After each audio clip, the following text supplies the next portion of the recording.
इस बार तो ऐसा लग रहा है कांग्रेस हाईकमान ने खुलकर सुखविंदर सुक्खू जी का साथ दे दिया है। वैसे भी वो बड़े सॉफ्ट से आदमी माने जाते हैं, लेकिन अब उनको पूरा विश्वास हासिल है कांग्रेस आला कमान का। नहीं तो कौन चीफ मिनिस्टर की पत्नी को टिकट देता है? देखिए, मुझे लगता है सबसे बड़ी अच्छी बात जो हुई है, जो लोकसभा के इलेक्शंस के रिजल्ट आए, बेशक बीजेपी खुश नहीं थी, कांग्रेस बहुत ही ज़्यादा ओवर कॉन्फिडेंट और खुश भी है, लेकिन सबसे अच्छी बात ये कहीं ना कहीं है कि जो कई सारे कांग्रेस के लीडर बीजेपी की तरफ रुख कर रहे थे, जैसे हर्षवर्धन जी भी बोल रहे थे, वो मुझे लगता है उसमें कहीं ना कहीं अब रुकावट आएगी। और कांग्रेस के कैंप के जो बड़े पुराने लोग भी हैं, अभी के नए लोग भी हैं, वो अब बीजेपी की तरफ रुख नहीं करेंगे। तो इस वजह से भी मुझे लगता है कि कांग्रेस पार्टी की जो हाईकमांड है, कांग्रेस पार्टी के जो अब एलओपी है लोकसभा में, वो उनमें ये कॉन्फिडेंस है कि जो बीजेपी, जैसे हिमाचल में कई बार उन्होंने सुखविंदर की सरकार को गिराने की कोशिश की, और जो जरा सा लैक ऑफ कॉन्फिडेंस था कांग्रेस को, वो नहीं है। उसकी वजह से भी मुझे लग रहा है कि सुक्खू सरकार को पूरी तरह से उनकी बैकिंग मिलेगी, और साथ ही साथ पूरी पार्टी को भी अभी जो कंसोलिडेशन हुई है उसकी बैकिंग भी मिलेगी। तो ये एक अच्छी मैं कहूँगी डेवलपमेंट है कांग्रेस पार्टी के लिए।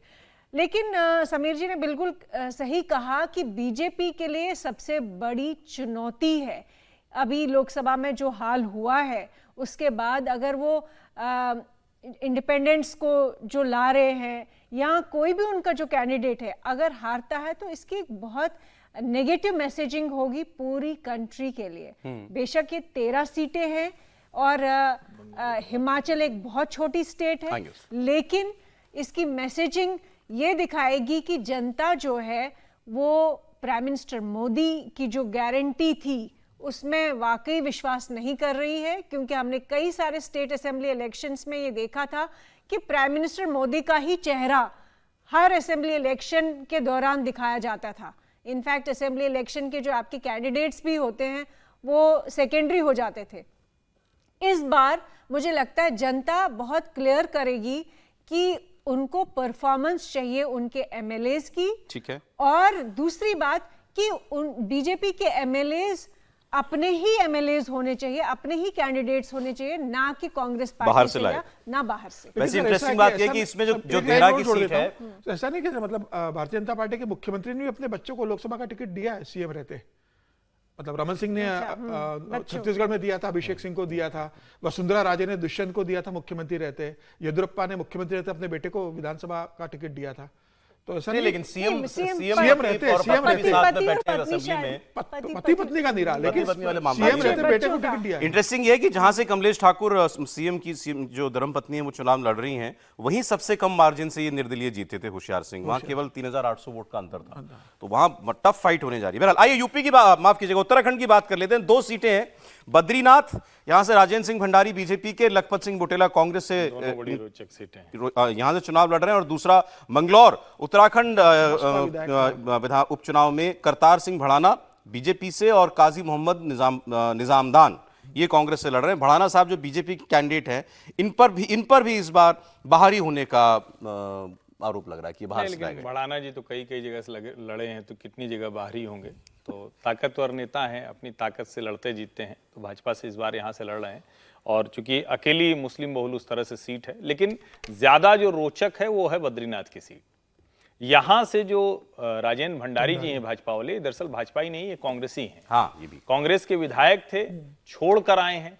या बद्रीनाथ जो आजकल नैरेटिव चल रहा है कि भाई जहां जहां राम का स्थान या वैसा स्थान वहां भाजपा हार गई, भाजपा के लिए प्रतिष्ठा का प्रश्न है, क्योंकि जोशीमठ इसी में आता है। बद्रीनाथ जो धाम सब जगह प्रतिष्ठा का प्रश्न भाजपा का ही नहीं, यहाँ तो बिल्कुल है, वहां तो मुख्यमंत्री जी की प्रतिष्ठा थी। ठीक है, वहां तो देखिए देहरा में तो कुछ भी हो, वो सुक्खू जी की प्रतिष्ठा है, लेकिन यहाँ भारतीय जनता पार्टी की प्रतिष्ठा इसलिए है क्योंकि कांग्रेसी विधायक आपको छोड़ के आया।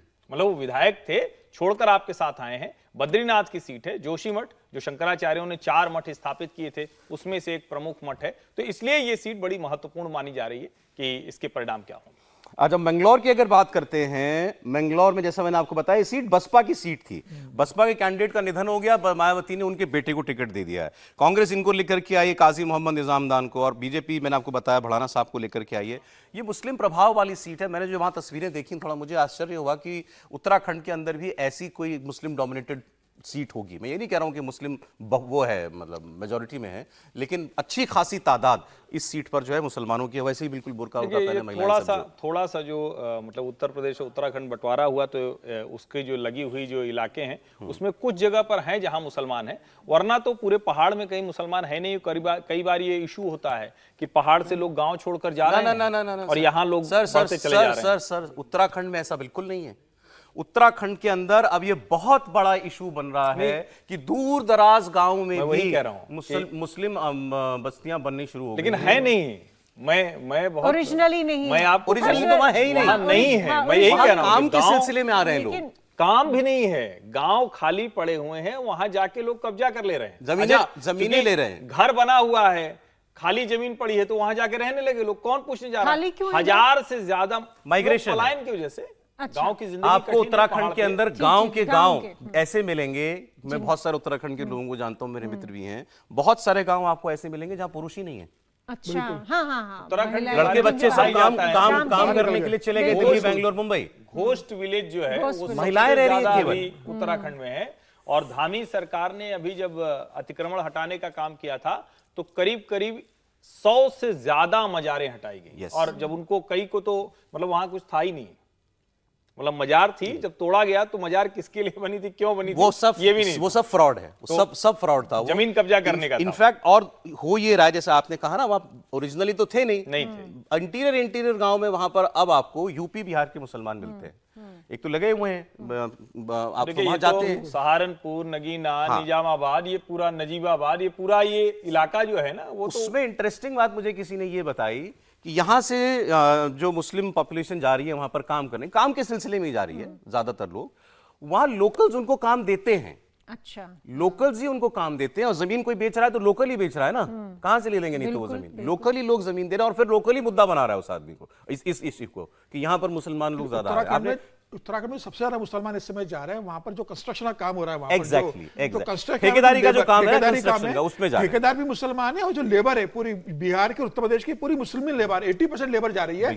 और वो वहां क्या कर रही है, वहां झोपड़पट्टी कहीं बना लेते हैं, कब्जा कर लेते हैं, या भी थोड़ा बहुत पैसा आता है तो कहीं छोटी सी जमीन ले ली, कहीं रेंट ले लिया, वहां पर कब्जा कर लिया, खरीद के बना रहे हैं। तो जो उत्तर प्रदेश के जो लेबर क्लास है वो पूरा उत्तराखंड में जो जितने हाईवे बन रहे हैं, डेवलपमेंट हो रहे हैं, ब्रिज बन रहे हैं, सारा वहां पर 80% मुसलमान काम कर रहा है और वो वहां पर स्थायी रूप से बसने की कोशिश कर रहे हैं। ये हल्द्वानी का जो पूरा मामला हुआ था वो इसी का एक्सटेंशन था, क्योंकि वहां जो शुरुआती लोग थे और जो बढ़ गए, जो अलग से लोग उसमें आए, उन दोनों का जो फर्क था। और इसी वजह से जब वो बस्तियां टूटने लगी तो जो इंदिरा हृदयेश जी के पुत्र भी वो अभी जो विधायक हैं वहां से, तो उन्होंने बड़ा विरोध किया था। बहुत गोली वोली चल गई थी, बहुत लोगों को मुश्किल आ गई थी, मतलब बहुत बवाल हुआ था, बहुत विवाद हुआ था उस पर। तो सवाल यही है कि वहां के जो स्थानीय लोग हैं, आपको अपनी जमीन जहां भी जो है, बाद में अगर आप इस तरह का शोर करते हैं तो उससे बहुत लाभ नहीं होता है, उसका नुकसान होता है। हर्षवर्धन जी, लेकिन आप एक बहुत इंपॉर्टेंट बात रेज कर रहे हैं कि वहां के लोग, उत्तराखंड के लोग जो है वो बाहर जा रहे हैं क्योंकि उनके पास जिस तरह की जॉब्स उनको चाहिए वो नहीं है उत्तराखंड में, इसीलिए वो वहां से जा रहे हैं।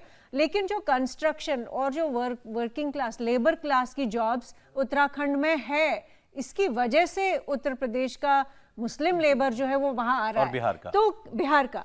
तो ये क्या दर्शाता है कि उत्तराखंड में काम करने को तैयार नहीं। सिर्फ ये नहीं, उत्तराखंड में 2 तरह के प्रॉब्लम्स है। एक कि वो जॉब्स वहां नहीं है जो वहां के लोकल करना चाहते हैं, और वहां वो जॉब्स है जहां के उत्तर प्रदेश और बिहार की मुस्लिम लेबर करना चाहते हैं। सेना में बहुत जा रहा है। उत्तराखंड का जो युवा है वो सेना में बहुत जाता है। मतलब उत्तराखंड में हर घर से एक आदमी सेना के अंदर है, जवान। दूसरा आपको वहां खेत के खेत बंजर मिलेंगे। बिल्कुल। खेती वरना लोग कर रहे थे वहां पर खेती में रुझान कम हो गया लोगों का।